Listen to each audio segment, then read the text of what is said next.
Assalamualaikum warahmatullahi wabarakatuh. Balik lagi di alur cerita buku harian seorang istri untuk episode malam ini 25 Oktober 2021 hanya di SCTP 1 untuk semua.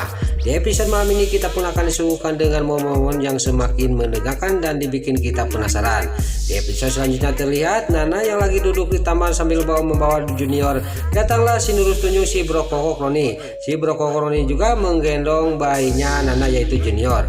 Dia juga pas menggendong bayinya Nana junior dia memandang bayi itu. Tapi di sini sudah memandang bayi itu, si Brokoko Kroni dia ngomong kepada Nana, ini bayi ini kok nyaman di saya, tapi di kamu kok nangis terus. Nah, ini berarti bayi ini tidak ada ikatan batin sama kamu, kata si Brokoko Kroni. Nana juga tidak suka dan dia juga memarahin si Brokoko Kroni. Tapi di sini juga Nana juga dalam batinnya memang benar apa yang diomongkan sama si Brokoko Kroni, kata Nana. Saya juga kepikiran gitu, tapi saya tidak suka si Brokoko Kroni ngomong kayak gitu. Pas lagi si Brokoko Kroni ngobrol, tiba-tiba Livia dari belakang dia berteriak kepada si Brokoko Kroni. Lalu si Roni juga dia sangat kaget dan terkejut. Lalu Nana juga langsung mengambil juniornya dari pangkuan si Nurus Tunjung yaitu si Brokoko Kroni si Kadal Buntung. Lalu si Brokoko Kroni juga dia mengejar istrinya yang lari meninggalkan dirinya yang marah kepada dia. Lalu terlihat Nana sendirian dan si Brokoko Kroni juga dia menyusul istrinya. Pas sampai ke tengah rumah, Livia juga bisa luluh lagi sama si Brokoko Kroni. Dasar si Kadal Buntul, dia juga bisa meluluhkan istrinya. Lalu Livia juga langsung dipeluk oleh si Brokoko Kroni. Lalu di sisi lain terlihat Mbak Lia yang lagi di kontrakan, dia juga lagi menulis di buku hariannya. Pas dia lagi menulis di buku hariannya, tiba-tiba dikagetkan dengan ada percikan api yaitu konslet listrik. Di sini Mbak Lia juga sangat kaget dan terkejut, api sudah menjalar kena hordeng.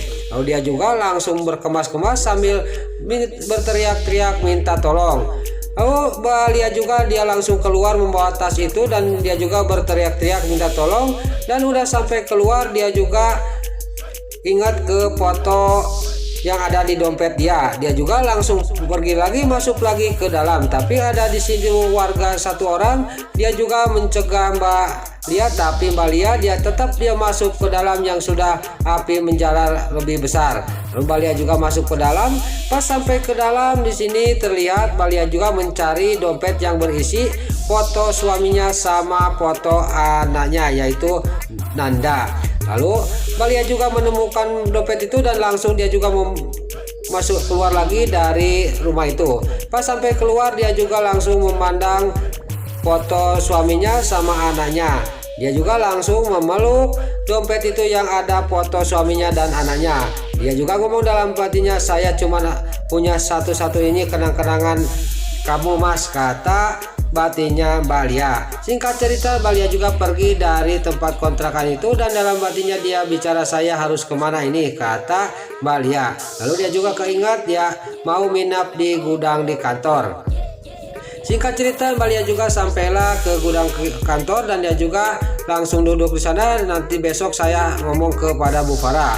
Pas lagi duduk dia juga membuka dompet lagi dan memandang foto suaminya dan foto almarhum anaknya. Disitulah Mbak Lia juga sambil memandang foto itu sambil menangis. Lalu terlihat di kamarnya Nana yang sudah mandiin junior dan dia juga sangat senang junior tidak menangis lagi. Tiba-tiba datanglah Dewa. Dewa juga menghampiri Nana. Lalu Dewa juga dia juga ikut campur sambil ngomongin junior. Lalu Nana juga malah mendelik kepada Dewa. Junior sudah tidur. Pas dia lagi ngobrol tiba-tiba Nana dapat telepon dari Lula. Lalu Lula juga ngomong kepada Nana, Kak Nana bisa ketemu nggak besok di kafe, ini penting, kata Lula kepada Nana.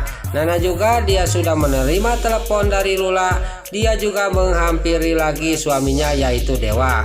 Dia juga ngomong kepada Dewa, Lula barusan telepon, kita pengen ketemuan di kafe penting, kata Nana kepada Dewa. Lalu Dewa juga ngomong kepada Nana, iya saya anterin besok, kata Dewa kepada Nana.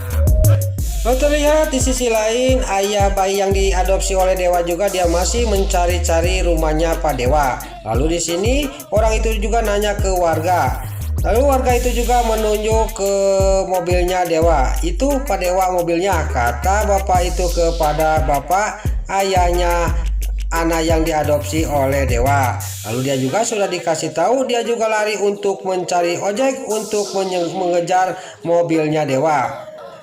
Lalu di sisi lain terlihat si Priska yang melihat bapak itu, dia juga ingat mungkin itu ayah bayi yang diadopsi oleh Dewa. Dia juga lari sambil memanggil-manggil bapak itu.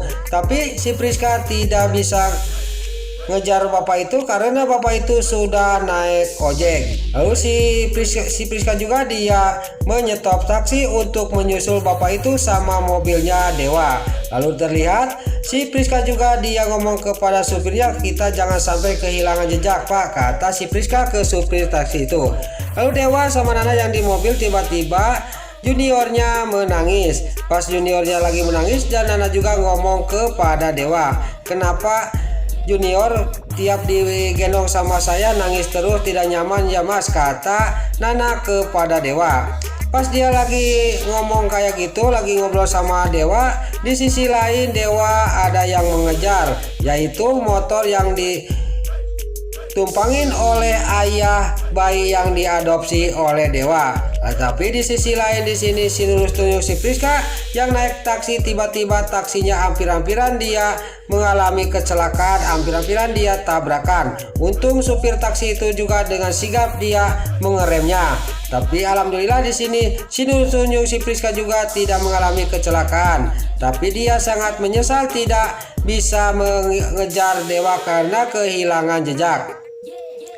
Singkat cerita, Dewa sama Nana juga sampai ke kafe dan dia juga ngobrol sama Lula. Lula juga menceritakan semuanya kepada Nana bahwa dia akan disekolahkan ke Singapura oleh Pak Arman. Pas lagi ngobrol, tiba-tiba datanglah Pasha. Oh, kenapa Mas Pasha ada di sini? Saya yang nelpon, kata Dewa kepada Lula. Singkat cerita, Pasha sama Dewa juga bisa duduknya karena urusan bisnis. Lalu Dewa juga singkat cerita di sini dia juga mengasihkan cek kepada Pasha. Lalu Pasha juga dia tidak menerima, tapi di sini dipaksa sama Dewa, ini hak kamu karena kamu sudah kerja, kata Dewa kepada Pasha. Lalu Pasha juga dia menerimanya cek itu.